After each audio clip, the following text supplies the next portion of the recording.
তো ওয়াশিংটনে আপনার বিভিন্ন বক্তব্য আমরা শুনি, স্টেট ডিপার্টমেন্টের বিভিন্ন ইয়েতে আপনি বিভিন্ন প্রশ্ন করেন। আপনার কি ধারণা যে এই অবস্থাতে এই রায়টি কি আন্তর্জাতিক পর্যায়ে গ্রহণযোগ্যতা পাবে, বা আমেরিকার স্টেট ডিপার্টমেন্ট এই বিষয়ে কি কোনো, তাদের কাছে কি আপনি ব্যাপারে কোনো প্রশ্ন রেখেছেন কিনা বা রাখবেন কিনা, সামনে তাদের মতামত জানতে চাইবেন কিনা এই বিষয়ে? সবাইকে স্মরণ করিয়ে দিতে চাই যে 5ই আগস্ট বর্তমান সেনাপ্রধান ওয়াকার, জেনারেল ওয়াকার, যখন বিকেল 4টার দিকে গণমাধ্যমের সামনে আসেন, ওনাকে যখন প্রশ্ন করা হয় যে উনি বলছিলেন রাজনৈতিক নেতাদের সাথে বৈঠক হয়েছে, তা ওনাকে যখন প্রশ্ন করা হয় যে কোন কোন রাজনৈতিক দল ছিল, উনি প্রথম যে রাজনৈতিক দলটির নাম বলেছেন সেটা ছিল জামায়াতে ইসলামী। আপনারা তাকে ভিডিও এখানেও শেয়ার করে দেখাতে পারেন যে ঘটনাটা হলো সেই মুহূর্তে তখনও পর্যন্ত জামায়াত ইসলাম বাংলাদেশে একটি নিষিদ্ধ দল, অতএব উনি সেখানে আইন ভঙ্গ করেছেন এবং সেখান থেকে প্রতীয়মান হয় যে উনি কোন কার জন্য কাজ করছেন বা কি কাজ করছেন। এখন যে প্রশ্নটা হলো ওয়াশিংটন ডিসি, এখানে একটা বিষয়কে আমরা, এটা খুবই গুরুত্বপূর্ণ এই আলোচনার জন্য, আজকের যে আলোচনা, এই আলোচনার জন্য এটিএম আজহারের বিচারের যে রায় উল্টে দেওয়া হলো, সেটা নিয়ে আমেরিকান তাৎপর্য বিশ্লেষণ করা আসলে এমন কঠিন, যেটা আসলে মানুষকে, আমাদের শ্রোতামণ্ডলীদেরকে বোঝানো কঠিন, কিন্তু আমি চেষ্টা করব, আমি যত সংক্ষেপে পারি এটা বোঝানোর চেষ্টা করব। বাংলাদেশে আমরা কিছুদিন ধরেই শুনছি এই সরকার ক্ষমতায় নেওয়ার পর থেকে যে শব্দগুলো বের হয় সেটা নির্বাচন নয়, সেটা গণতন্ত্রের শব্দ নয়। নির্বাচন কবে হবে, গণতন্ত্র কবে হবে, নির্বাচিত সরকার, এ সকল কিছুই নয়।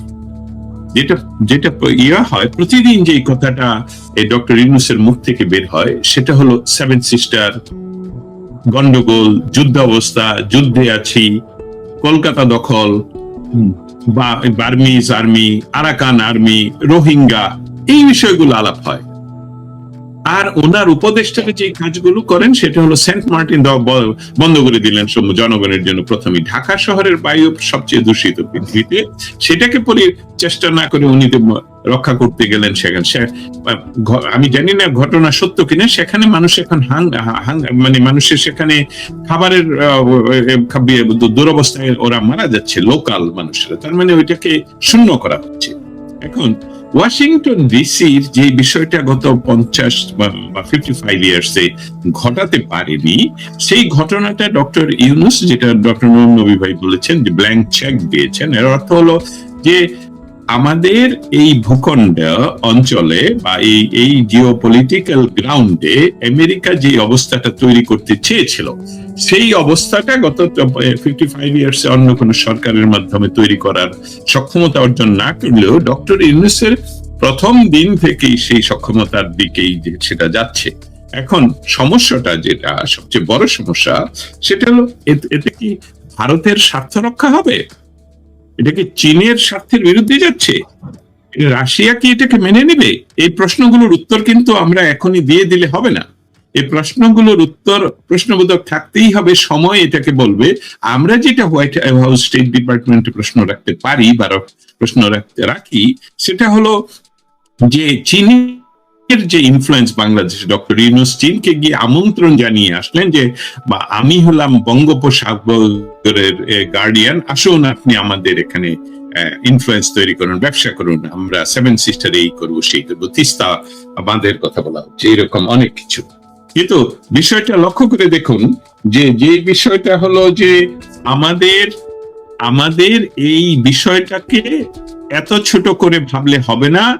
এই আমেরিকার যে পলিসি, সেখানে সেই পলিসিকে তারা ভারতের সাথে, যেহেতু তাদের এই মুহূর্তের বন্ধুত্ব আমি বলবো সর্বোচ্চ ভালো পর্যায়ে, সেখানে ভারতকেও তাদের বোঝাতে হবে যে আসলে ইউনূসের মাধ্যমে তারা কি সেখানে কি চাচ্ছে। ইউনূস যে লোকটা এখানে দিয়েছে, যেটা আমরা সেটা হলো যে আমেরিকা 55 ইয়ার্সে তো এরকম সহজ ব্যবস্থা পায়নি। সেখানে সবসময়, সেখানে বাংলাদেশে মিলিটারি শাসন এসেছে, তারাও দেয়নি। বাংলাদেশের শক্তিদের সাথে বিএনপি ক্ষমতায় এসেছে, তারাও দেয়নি। এখন 15 বছর একাধারে 16 বছর আওয়ামী লীগের সরকারের সময় আওয়ামী লীগের সরকার প্রধান তো এই কথাগুলো বারবার বলেই গেছেন, যেটা এখন সত্য বলে প্রমাণিত। অতএব এই এটিএম আজহারুল ইসলামের বেকসুর খালাস বিষয়টা, এটা এক সূত্রে গাঁথা। যে প্রশ্নটা আমরা করব, যে প্রশ্নটা আমরা রাখবো, সেটা হলো যে এই যে বাংলাদেশের গণতন্ত্রের দিকে না গিয়ে বর্তমান সরকার তারা অনির্বাচিত ভাবে একটি যুদ্ধ অবস্থা তৈরি করে, লোকাল যুদ্ধ অবস্থা তৈরি করে তারা যে তাদের অনির্বাচিত সরকারকে দীর্ঘস্থায়ী করার পরিকল্পনা করছে, সেটাকে কি আপনারা সমর্থন করেন? এই ধরনের প্রশ্ন অবশ্যই আমরা ইতিমধ্যে করেছি এবং ভবিষ্যতে করব। আগামীকালকে আজকেও আছে, আজকে কিন্তু উপস্থিত থাকতে পারবো না, এই সময় এইগুলো হবে। যে উত্তরগুলো আমরা আশা করব, সেই উত্তরগুলো মানুষের জন্য বোঝানো আরেকটু কঠিন। তারা সবসময় যেটা বলে আসছে সেটা হলো যে বাংলাদেশে সহ পৃথিবীর সকল জায়গায় নির্বাচিত সরকার ম্যাটার্স ফর ইউএস, গণতন্ত্র ম্যাটার্স ফর ইউএসএ। কিন্তু এই বিষয়গুলোকে তারা কিভাবে ম্যাটার করে, কিভাবে প্রতিফলন করবে, সেটার জন্য তারা বর্তমান ইন্টারিম সরকারের সাথে একত্রে কাজ করছে বলে তারা বলছে। অতএব আমাদের অপেক্ষা করতে হবে আমেরিকার সাথে চায়না, রাশিয়া, ইন্ডিয়া কি দ্বন্দ্বে লিপ্ত হয়, কি ধরনের আর্গুমেন্টে লিপ্ত হয়।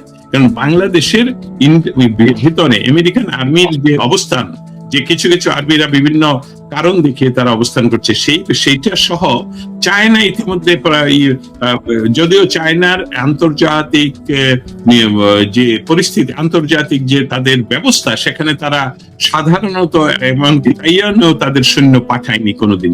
সেখানে আমরা রিপোর্ট পাচ্ছি যে বাংলাদেশ সরকার চীনকেও নিমন্ত্রণ জানিয়েছেন যে আমাদের এখানে আপনাদেরও সৈন্য থাকুক।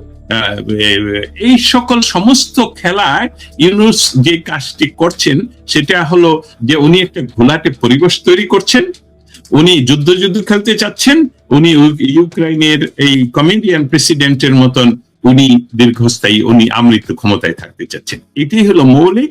নিষ্পেষিত হচ্ছে বাংলার জনগণ। একটি সুসংবাদ দিতে পারি, সেটা হলো বাংলাদেশের মানুষ হলো বিদ্রোহী। বাংলাদেশের মানুষ বিদ্রোহী কবিতাকে ভালোবাসে, বিদ্রোহী কবিকে ভালোবাসে। বাংলাদেশের মানুষ সবসময় সংগঠিত এবং তাদের নিজের দেশের 1 ইঞ্চ অন্যকে ব্যবহার করতে দিবে না। বাংলাদেশে যে দুরবস্থা এখন চলছে, যারা আজকে বিচার বিভাগ দখল করে আছেন, যারা বিভিন্ন বিভাগ দখল করে আছেন, যেমন আমি বলছি নির্বাহী বিভাগ সহ, তাদের সংখ্যা হলো less than 5, তাদের সাপোর্টার হলো less than 5% ইন বাংলাদেশ। ধরেন 5%। আমি আজকে দুইটি বিষয় উত্থাপন করবো, যেটা আপনার প্রশ্নের সাথে সংযুক্ত নয়, তারপরেও বলবো। সেটা হলো বিএনপি বলছে যে প্রধান উপদেষ্টার বৈঠকের পরে নির্বাচনের সুস্পষ্ট ঘোষণা না আসায় তারা হতাশ। এটা পরিস্থিতি যেদিকে যাচ্ছে, যে বিএনপি এবং আওয়ামী লীগ এই দুইটি দলের মাঝে বাংলাদেশ বিভক্ত, আর বাকিদের কোনো পাওয়ার নেই। বিএনপির যে 80 থেকে 85% সাপোর্টাররা মনে করছে ডক্টর ইউনূস যেভাবে তাদেরকে ক্ষমতার প্রলোভন দেখাচ্ছে, তার অর্থ হলো গ্রামে গঞ্জে বিভিন্ন জায়গায় তারা যে চাঁদাবাজিতে ব্যস্ত, সেই বিষয়টাকে জন্য তারা সাপোর্ট করে যাচ্ছে ডক্টর ইউনূসকে। কিন্তু বিএনপির যে মূল শক্তি, যারা প্রগতিশীল শক্তি, যারা ৭১-এর পক্ষের শক্তি, তারা কিন্তু বারবার হতাশা প্রকাশ করছে যে নির্বাচন দাও, নির্বাচিত সরকার। এটা যে কোনো আমরা আসি, আর তার যেটাকে বলে কিংস পার্টি, তারাও যদি ক্ষমতায় আসে তাও তো নির্বাচিত, কিন্তু ডক্টর ইউনূস নির্বাচনকে বিশ্বাস করছেন না তো নিজেই। অতএব বাংলাদেশের জনগণকে সংগঠিত হতে হবে, এবং সেই সংগঠিত হওয়ার জন্যই মানে বেসিক্যালি কাজটা ডক্টর ইউনূস করে দিচ্ছেন। আমরা দেখতে পাবো, দেখেন উনি আওয়ামী লীগকে বন্ধ করার পর উনি বলছেন আওয়ামী লীগ বন্ধ হওয়ার সাথে সাথে নাকি বাংলাদেশের যুদ্ধ পরিস্থিতি। এটা হলো উনি আরো অ্যাট্রোসিটি বাড়ানোর জন্য। তবে মানুষ সংগঠিত হচ্ছে। ইউরোপিয়ান ইউনিয়নের একজন বড় লিডার ফ্রান্স কিন্তু ইতিমধ্যে জানিয়ে দিয়েছে, নো, আমরা আপনার সাথে দেখা করছি না, উনি দেখা করার চেষ্টা করেছিলেন। উনি 9 মাসে 9টি দেশ ভ্রমণ করেছেন। এই আজকে বা আগামীকালকে উনি আবার জাপান যাচ্ছেন। 10 মাসে পরেনি 10টি দেশ ভ্রমণ করবেন। উনি আগামী মাসে আবার ব্রিটেনে যাওয়ার পরিকল্পনা করছেন। ব্রিটেনের রাজা বাংলাদেশের কমনওয়েলথের রাষ্ট্রগুলির প্রধান রাষ্ট্রের প্রধান প্রধান নয়, সরকারের প্রধান নয়, উনি নিমন্ত্রণ করেছেন। সেখানে বাংলাদেশের প্রেসিডেন্টকে বন্ধ করে দিয়ে উনি সেখানে যাওয়ার চেষ্টা করছেন। অতএব এই বিষয়গুলো এখন পরিষ্কার যে দেশ 71-এর পরাজিত শক্তি জামাতের হাত দখলে, এবং তাদের কাছ থেকে দেশকে উদ্ধার করার জন্য বিকল্প একটি রাস্তা রয়ে গেছে, সেটা হলো আমাদেরকে আবারও এটার উপর বিপ্লব তৈরি করতে হবে এবং বিপ্লবের মাধ্যমে বাংলাদেশকে মুক্ত করতে হবে। ধন্যবাদ। ধন্যবাদ জনাব জাহাঙ্গীর। আমি আবার চলে যাবো আমাদের একটা নবীর কাছে। আপনি জানেন, আপনি সেনাবাহিনীর প্রসঙ্গটা আপনি বারবার তুলে আনছিলেন এখানে। সেনাবাহিনীর বিরুদ্ধে একটি অংশ বারবার উত্তেজনা সৃষ্টি করার চেষ্টা করছে, সেনাবাহিনীকে বিব্রত করার চেষ্টা করছে। সেনাবাহিনী যে 5ই আগস্টের পরে সেনাবাহিনীর 626 জন রাজনৈতিক নেতা, সরকারি কর্মকর্তা এবং ব্যবসায়ীকে তারা সেনানিবাসে আশ্রয় দিয়েছিলেন, এই নিয়ে বহু বিতর্ক চলছে। এতদিন পর্যন্ত তারা তাদের নামের লিস্ট কাদেরকে সেখানে আশ্রয় দিয়েছিলেন এই নামগুলি তারা প্রকাশ করেনি। গত কয়েকদিন আগে সেই নামগুলি প্রকাশ করলেন। তার মধ্যে 16, 17 নম্বর এবং 18 নম্বর ইয়েতে সেখানে আমাদের সাবেক প্রধান বিচারপতি জনাব ওবায়দুল হাসানের নাম রয়েছেন, এবং 18 নম্বরে আছেন সাবেক বিচারপতি এনায়েতুল করিমের, আপিল বিভাগের এনায়েত করিমের নাম। কিন্তু আমরা জানি 8 আগস্টে যে ইউনূস সরকার শপথ নিলেন, সেখানে তাদেরকে বলা হয়েছিল জনগণকে যে হাইকোর্টের পূর্ণাঙ্গ বেঞ্চ তাদেরকে একটা রেফারেন্স দিয়েছে, তাদের রেফারেন্সের আলোকে ওনারা এই সরকারের শপথ অনুষ্ঠান করেন। এখন যদি তারা এই প্রধান বিচারপতি এবং আরেকজন বিচারপতির লিস্টে বুঝে যাচ্ছে যে ওনারা তখন সেনাবাহিনীর ইয়েতে ছিলেন, সেনানিবাসে ছিলেন, তাহলে ওনাদের নামে যেই রেফারেন্সটা তৈরি করে পাবলিশ করা হলো, জনগণকে জানানো হলো, এবং ওই রেফারেন্স অনুযায়ী ওনারা শপথ নিলেন, এটা কি তাহলে প্রমাণিত হয় না যে সেই শপথটি অবৈধ ছিল, অথবা সেটা জনগণকে ব্ল্যাকমেইল করা হয়েছে এবং প্রধান বিচারপতির সিগনেচার জাল করা হয়েছে সেখানে? এটাকে আপনি কিভাবে দেখেন? এটা কি এটা একটা প্রমাণিত বিষয় যে এই সরকার অবৈধ প্রতারণার মাধ্যমে তারা ক্ষমতায় এসেছে, ষড়যন্ত্রের মাধ্যমে এসেছে। এই সিগনেচার জাল করা এবং যে একটা রেফারেন্স সুপ্রিম কোর্ট দিয়েছিল সেটাও একটা প্রতারণা, সেটাই প্রমাণ হচ্ছে। দেখেন, আমরা যদি শুরু থেকেই ভাবি, প্রথম বললো এটা বৈষম্য বিরোধী আন্দোলন, কিন্তু আমরা পরে জানতে পারলাম যে এটা একটা প্রতারণা, মিথ্যাচার, ফলস নেগেটিভ তৈরি করা হয়েছিল। তারপরে এই যে মৃত্যুর সংখ্যা, তারপরে তারা নিজেরা পুলিশ হত্যা করে এটা সরকারের উপর চাপাচ্ছিল। অর্থাৎ সরকার একটা ষড়যন্ত্রের মাধ্যমেই প্রতিষ্ঠিত হয়েছে, এবং তারা যে শপথ নিয়েছে সেটা আরেকটা প্রমাণ হলো যে এটা একটা মিথ্যা ভিত্তিতে তারা এই শপথ নিয়ে এই সরকার গঠন করেছে। তো এখান থেকে কি প্রমাণ হয় যে ষড়যন্ত্র যেটা শুরু হয়েছিল 10-15 বছর আগে, সেটা আস্তে আস্তে গত বছর সেটাকে তারা বাস্তবায়িত করেছে। এই ষড়যন্ত্র এখনো চলছে। যে আমরা যে বিষয় নিয়ে আলোচনা করলাম, সার্বভৌমত্ব রাখাইনে সেফ করিডোর দেওয়া, এগুলো ষড়যন্ত্রের অংশ। এবং গতকালকে একটা নিউজ শুনলাম যে বাংলাদেশে আমেরিকার যে ডিপ্লোম্যাট ট্রেসি, সে ভারতে, সে আমেরিকার উদ্দেশ্যে বাংলাদেশ ত্যাগ করেছে, কাতারে এসে গিয়েছে, এবং একই প্লেনে সেই American citizen doctor Khalil Rahman, যে ইউনূস যাকে নিরাপত্তার অ্যাডভাইজার অ্যাপয়েন্টমেন্ট দিতে, সে একই প্লেনে গিয়েছে।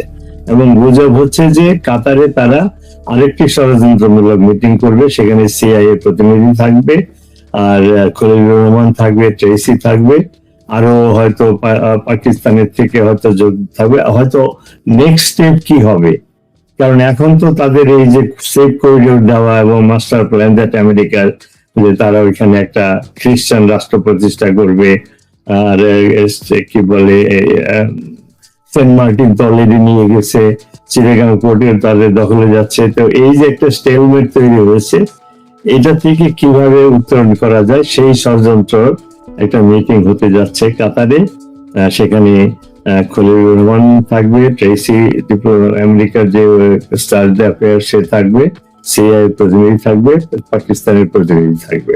তো এগুলো যদি সত্যিকারেই হয় তাহলে ষড়যন্ত্র চলছে এবং চলবে, এবং সেখান থেকে উত্তরণের আমার ক্ষুদ্র জ্ঞানে যে একমাত্র উপায় হলো যদি চায়না, ইন্ডিয়া এবং রাশিয়া এই বাংলাদেশটাকে দখল করে, বার্মাকে দখল করে, যেটা 50 বছরে পারে নাই, ওইখানে একটা হিজেমনি, আমেরিকান হিজেমনি তারা প্রতিষ্ঠা করবে, সেটার একমাত্র অন্তরায় হতে পারে এই তিনটা বৃহৎ শক্তির সমন্বয়ে একটা প্রতিরোধ বা সেটা তারা কিন্তু ইচ্ছা করে, এই তিন শক্তি চায়না, ভারত এবং রাশিয়া ইচ্ছা করলে তারা বাংলাদেশে